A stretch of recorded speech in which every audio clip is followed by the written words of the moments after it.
Hello, everyone, and welcome to Speaking and Speech with Kiki. This is lesson 10. Today we will review what we talked about in the last class, which was speaking about sensitive topics.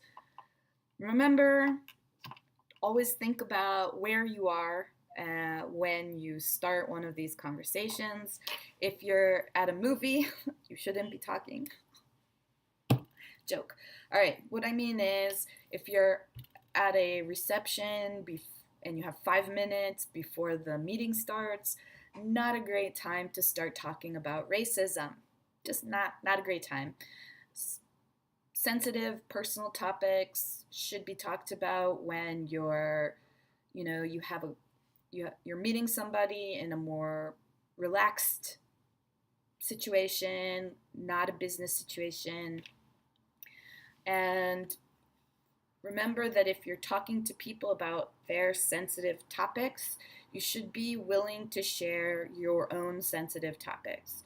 I'm not talking about complaining. I'm not talking about, saying all the things that are wrong with the world. I mean, for me, a sensitive issue is religion. So if I'm asking somebody about racism or their experience with gender inequality, then I have to be willing to talk about my sensitive topic of religion and Israel. I think that's fair. If you're not willing to talk about anything personal, then I don't see why someone else should be willing to talk to you about it. They may be, they may not be.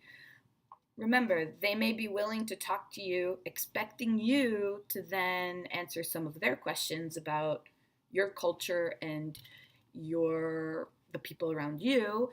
And if you don't know or can't talk about it or don't feel comfortable, they may not talk to you about their personal stuff afterwards. They may say, oh, this person is a one-way conversation. Just they'll ask me, but they won't tell me about themselves. Things happen. Your time may have run out. You can say, if that's the case, if you are willing to talk about your personal stuff, but time has run out, say, hey, I'll buy you a cup of coffee and let's keep talking. This was great. Thank them. Be appreciative. They didn't have to talk to you about it. Okay. Just some advice. Okay. So today we're going to talk about talking in meetings. When I say talking in meetings, these meetings don't have to be business, just meetings they can be social meetings, they can be any kind of meeting. My point is really talking when you don't really feel like it and it's a public event. Okay. A lot of us have to go to these meetings and we don't feel comfortable speaking not in our native, we may not feel comfortable speaking in our native language, but we certainly don't feel comfortable speaking in English. A lot of the complaints that I've heard are that the people who are native speak too quickly. They don't understand that we need more time to understand. We need them to speak slower, and so forth. There's some ways you can deal with that. The way my students used to tell me, what they used to do was they would not say anything during the meeting, which is not okay, and they would then ask the people who were native speakers of both languages, bilingual people, they would ask them questions later, like, what did the boss say about A, B, and C? And then that person would be the translator. Now if it works for you, that's fine. Just know that the people who speak in meetings are more visible. And the more visible you are, the more likely you are to get promoted. This is the same idea of if they don't know who you are, they aren't going to promote you. Right?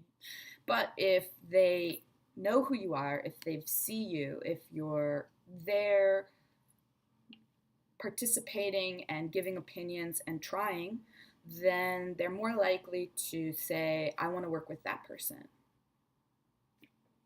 I'm just saying, it could be promotion time. All right, so here are some of my suggestions for speaking up at meetings. These could be social meetings, but we're talking more about business meetings, because in social meetings, you are having more fun, hopefully, and hopefully the people around you are trying to communicate with you more in social events. But in business meetings, they're not going to do the extra work for you. They just expect you to do the extra work alone. So here's the extra work that you need to do to be speaking at meetings, all right? First of all, I'd like you to set a goal for yourself. Set a goal for yourself. If you have weekly meetings, daily meetings, monthly meetings, decide now, one, I'm going to ask a question at the next meeting, or I'm going to answer a question at the next meeting, or I'm going to ask to present at the next meeting, or I'm going to just talk at the next meeting. Make a goal and try to do it at the next meeting. All right. Number 2, research. Usually what happens is you get an email saying what will be discussed in the meeting. Instead of not reading that email, going to the meeting and quietly sitting there and doing nothing until it's over, look at what they sent you and research the information so that if there are questions, you can ask them. Or research the information and write questions.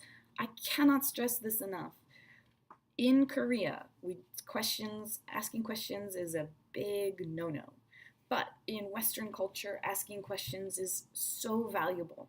It shows that you understand the information, that you care about the information and you want clarification, that you are interested in what's happening, that you understand the power dynamic, that person has the answers, and the more answers, the more information you have, the more power you have.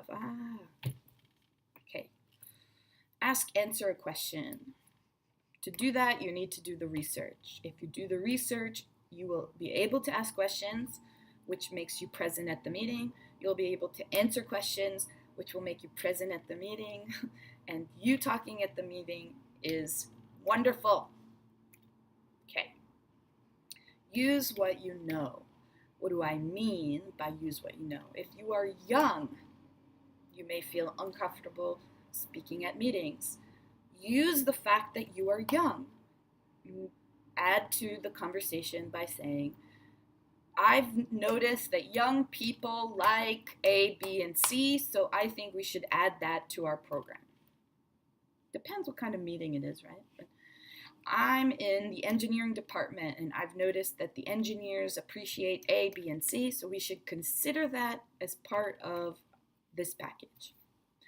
Whatever your expertise is, I'm a teacher, I can say teachers appreciate people who ask questions.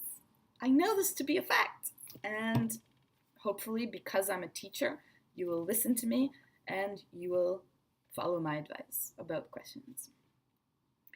Remember, again, I know there's a cultural difference. I know in your country questions may be a big forbidden thing, but Westerners, Americans, right? Americans need those questions because they don't know what you don't know. If they knew what you didn't know, they would tell you the answer beforehand. Since they don't know what you don't know, they wait for you to ask them a question. Those questions are so important. Okay, expect a 30% success rate. No matter the goal you set, remember, number 1, give yourself a goal. No matter the goal you set, expect failure, and that's okay. 30% success rate is 70% failure. That's okay. 30% success rate is really good. Remember, 30% is much bigger than 0%. I feel like life would be more interesting and better in general if we had more mistakes made because people were trying. And you can try again. I mean, that's the keep going, is try again. And even if you make more mistakes, you're learning from them, you're moving forward. All right.